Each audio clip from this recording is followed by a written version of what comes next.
Hey guys, I'm Fish Guy here with another do-it-yourself video on the wet-dry trickle filter. This is really easy to build. I used a Sterlite 3-drawer compartment filter or cabinet. It's $9 at Walmart, so it's a little bit more expensive than some of the other filters I've built. But this one, I did have to buy a couple new different pieces.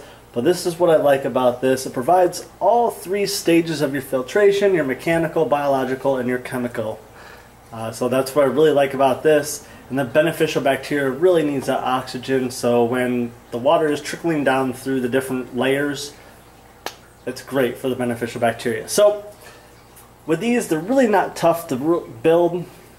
Like I said, just using a 3-drawer cabinet.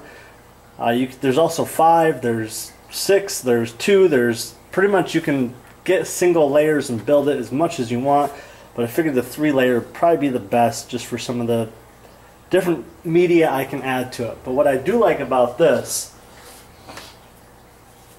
is, like I said, it's real easy to build, and you only need a couple key components. Now with this, you're going to have to drill a couple different holes, more than just a couple, I guess. Quite a few different holes in these. You want enough, and it's kind of going to be a trial and error. More is better, just because you don't want to do too few holes, because that way it's going to overflow, build up, pour over the side of the aquarium, and then you're going to have kind of a mess. So I usually do about 20 to 30 holes in each layer, and that way it provides enough flow down to the next level to take care of that. But what I do like about this is I have quite a few different compartments. I have the carbon with some filter floss, because this is a really fine activated carbon with zeolite in it, so it can trickle down through the hole. So I put a layer of the filter floss, like I've explained in other videos, you can get from a crafting store for real cheap, and just cut the fit. Next, I just did the regular filter floss. Now I will be switching these. I know they're in the wrong order, because you want the filter floss on top. That way all the big particles are caught first, and then it can move down to the carbon, and that way it can trickle out everything. And I'll probably be putting a layer of either bio balls or some kind of K1 media or something real porous so that beneficial bacteria can grow on it. So like I said, just to recap, just drill a bunch of holes into it. It's really not that tough. 20 to 30 holes in each compartment. Make sure to go really slow when you're drilling this, because if you're not, it's going to crack and splinter, and it's going to create quite a mess. I do not have any on this, but I do have some on the other layers up here where they actually do crack. It's not going to make a huge difference, but you want to make sure you do take it slow when you're drilling in, and make sure to keep it steady. Now the next part is just drilling a hole on top. Small enough so whatever tubing you're using fits very snugly into it. That way it's not blowing back out or causing anything to push back out and then spraying water all over the floor. Now this is meant to be difficult when I do this. That way it doesn't fall back out, and I know it doesn't fall back out. But the best thing to do is actually take the hose. You're going to have to play with it a little bit, bend it around, twist it around, and then you're actually going to have to push and fold it in half. Just like that. And that's the easiest way to push it into this. And then you'll actually have to rotate it around a couple of times to get it to go snugly into there. Like I said, once it's in, and it's good to stay. Now, there's a couple different things you can do to make sure that it stays in there. You can add a zip tie to it. You can silicone it into it. You can have different filter or plumbing parts that you can actually fit to this to screw it right onto there, so that way you know it doesn't come out. Me personally, I just use a zip tie.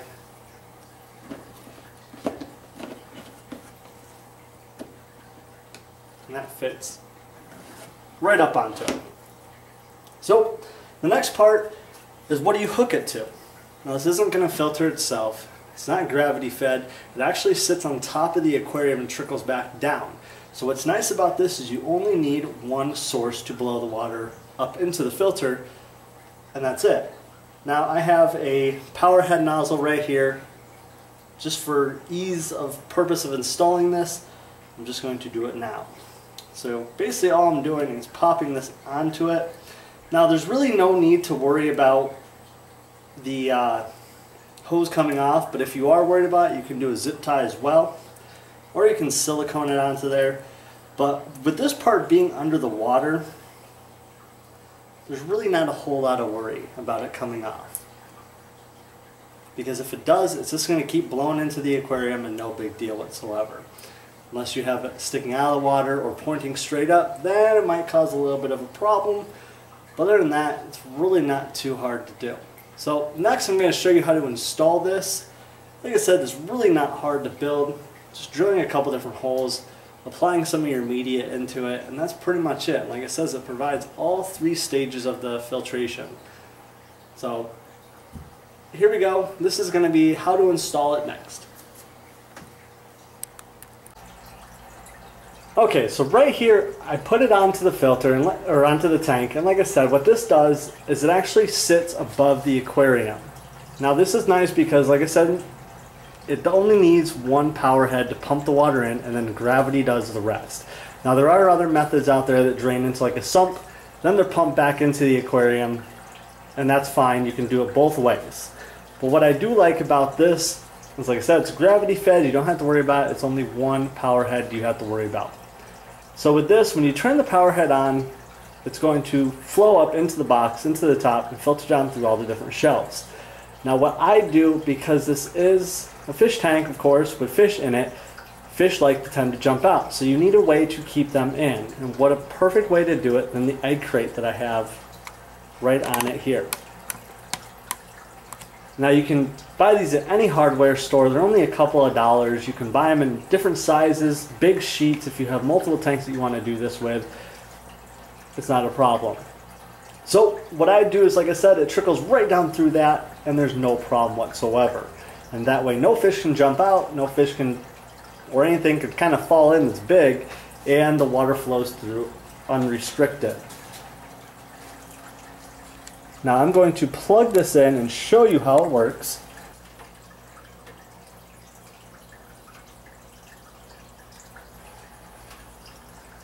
Now what I do like about this is it is quiet.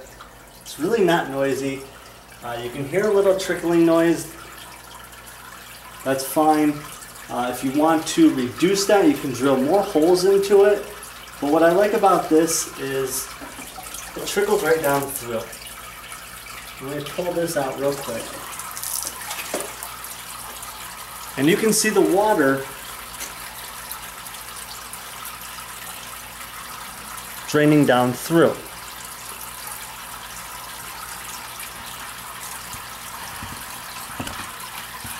And like I said, it's really nothing all that noisy. It's really not that bad.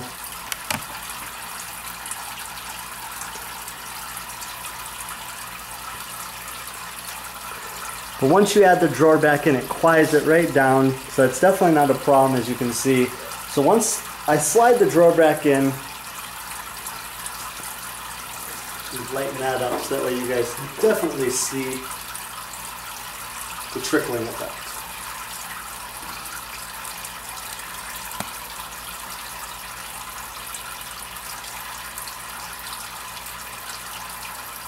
So once you have the shelf back in, it quiets it right down, and that's it. There's really not a whole lot to this, and that's all it is. Now with the egg crate, like I said, it's perfect because it holds it right in place, right above the aquarium, and it doesn't allow anything to jump in, jump out, or anything like that. So, like I said, here's a wet-dry trickle filter. I really like these. Some people think they're a little bit old school. Some people only use them for salt water, but they can be used for freshwater as well. Pretty much anything that can help a beneficial bacteria and reducing, anything harmful in the aquarium, I'm up for. So if you guys have any questions, comments, concerns, like I said, there's plenty of different methods out there on how to build these, but I kind of wanted to show, while I built mine, what I used to do. So If you have any questions, please post them down below. Subscribe to the channel, share the video, like the video. Check out my website, mafishguide.com, for all your aquarium supplies and needs.